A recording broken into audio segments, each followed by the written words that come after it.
Everybody तपाईहरुलाई कस्तो छ गाइज सो आज हामी ग्रेड 5 है ग्रेड 5 इङ्ग्लिस युनिट 5 है कक्षा 5 को अंग्रेजीको हामीले के गर्दैछौँ युनिट 5 को चाहिँ नि हामी स्टडी गर्दैछौँ है त सो युनिट 5 अथवा लेसन 5 मा चाहिँ थ्याङ्किङ एन्ड कन्ग्रेचुलेटिङ है सो सम्पूर्ण कक्षा 5 का भाइ बहिनीहरूलाई हामीले अंग्रेजी विषय पाठ 5 हामीले आज पढाउन सुरु गरेका छौँ पाठ 4 सम्म अलरेडी हामीले पढाइसकेका छौँ So today we want to start from unit 5 thanking and congratulating हैन congratulating thanking and congratulating र अब धन्यवाद दिने र बधाई दिने जो छ 5 पाठको हैन अब यही विषयलाई हामी सुरु गर्छौं ओके धेरै तल पो गयो त हैन सो लेट्स स्टार्ट हामी सुरु गरौँ गेटिङ स्टार्टेड बाट Getting started. A मा छ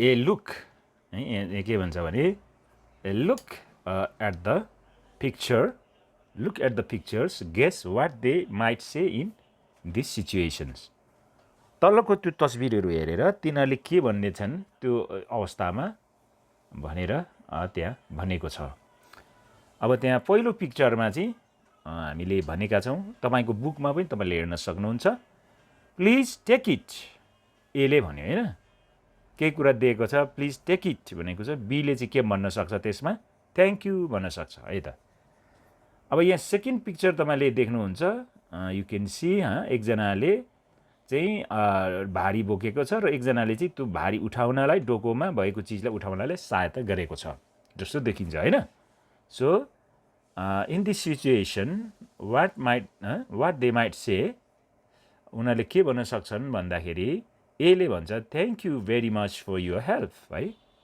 यसले अनि बी ले भन्छ डोन्ट मेन्सन इट है त्यसरी भन्न सक्छ अब हामी अझै तल जाउँ फोर्थ पिक्चरमा सो एकजना व्यक्तिले चाहिँ बैशाखी समातेर बैशाखी दिएर हेल्प गरेको छ एकजनाको चाहिँ खुट्टामा केही प्रब्लम भएको जस्तो देखिन्छ सो ए ले के भन्छ ग्रान्डपा टेक युर क्रच है ग्रान्डपालाई चाहिँ तपाईको यो बैशाखी लिनुस् भन्छ अनि बी ले चाहिँ ग्रान्डपाले के भन्छ thank you my dear grandson है मेरो नाति धन्यवाद भनेर फोर्थ पिक्चरमा के भन्छ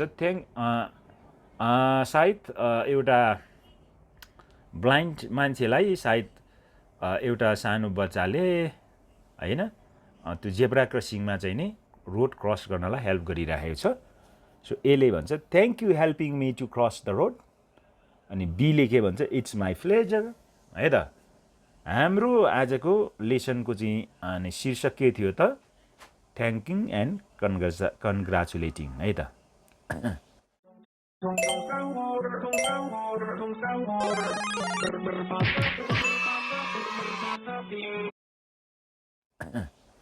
बी मा के भन्छ अब यहाँ हेर्नुस् है अब यो के सङ छ लिसन एन्ड सिङ भनेको चाहिँ सुन्नुस् र गीत गाउनुस् thank you God for the word so sweet हैन thank you God for the food we eat हैन धन्यवाद परमेश्वर हैन यो संसार मिठो संसारको लागि thank you God for the food we eat हैन जुन हामीले खाना खाइरहेको छौँ त्यसको लागि धन्यवाद भनेर परमेश्वरलाई गडलाई धन्यवाद दिइरहेका छ Thank you God for birds that sing. Thank you God for everything. हैन त्यहाँ के भनेको छ भने चराहरूले गीत गाइरहेका छन् त्यसको लागि थ्याङ्क यू गड हैन परमेश्वरलाई धन्यवाद भनेको छन् अनि सबै कुराको लागि thank you God for everything सबै कुराको लागि थ्याङ्क यू भनेर भनेको छ यहाँ सेकेन्ड लाइनमा चाहिँ thank you God for the word which so sweet thank you God for the food we eat माथिकै रिपिट भएको छ है त यो मिठो संसारको लागि धन्यवाद हैन परमेश्वर धन्यवाद अनि यो हामीले जुन खाना खाइरहेको छौँ त्यसको लागि पनि धन्यवाद भनेको छ अनि thank you God for the birds that sing thank you God for the everything अनि माथिकै लाइन रिपिट भएको छ है त चराहरू गीत गाएको लागि थ्याङ्क यू भनेर दुईटा लाइनमा एउटै गीतहरू कुराहरू सुरु भएको छ। सो अब तल जाउँ।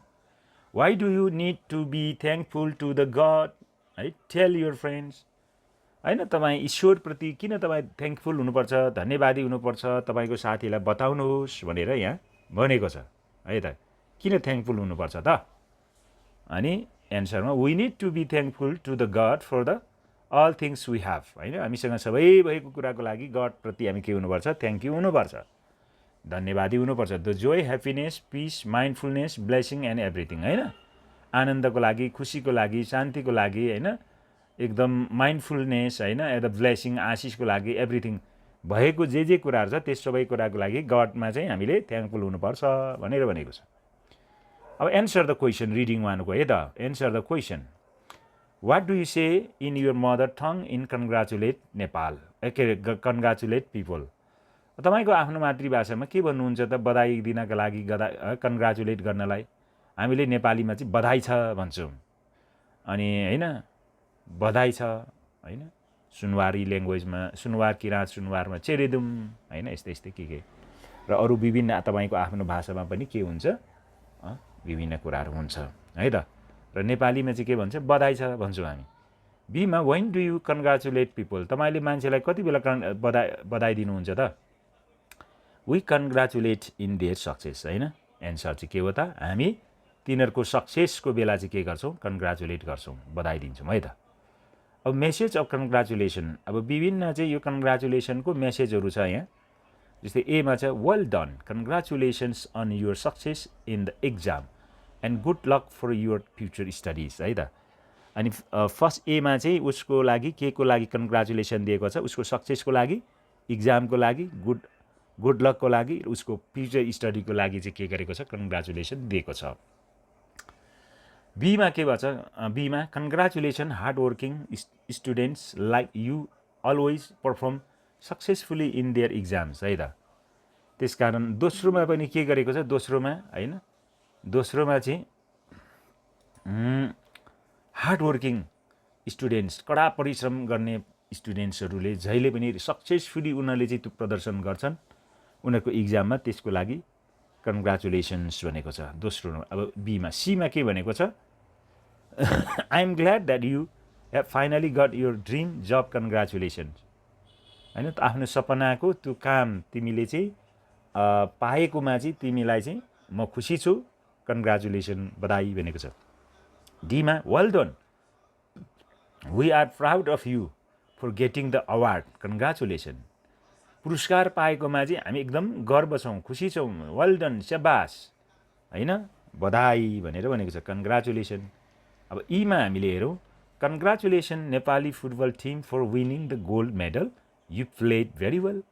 नेपाली फुटबल टिमले चाहिँ त्यो गोल्ड मेडल, है, त्यो सुनको पदक ती विनिङ गर्यो, जितेकोमा चाहिँ एकदम बधाई छ, तिमीहरूले राम्रो खेल्यौ भनेर चाहिँ यहाँ भनिएको छ है त।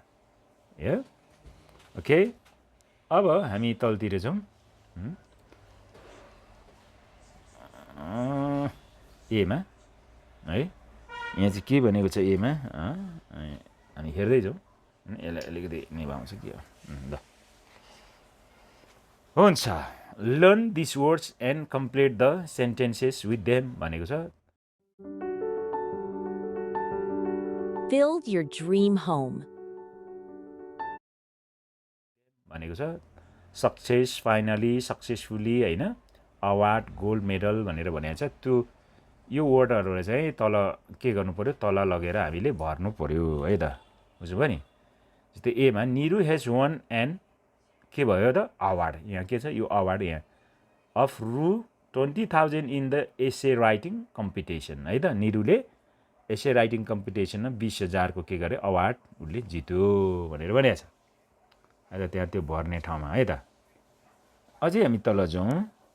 बीमा you always win the race, होइन, what the secret of your success भनेर तल चाहिँ सक्सेस भनेर भर्ने है त, होइन। जहिले पनि रेसमा तिमीले चाहिँ जितेको छौ, विन गरेका छौ, तिम्रो चाहिँ त्यो सक्सेसको रहस्य के हो, सिक्रेट के हो भनेर भनेको है त।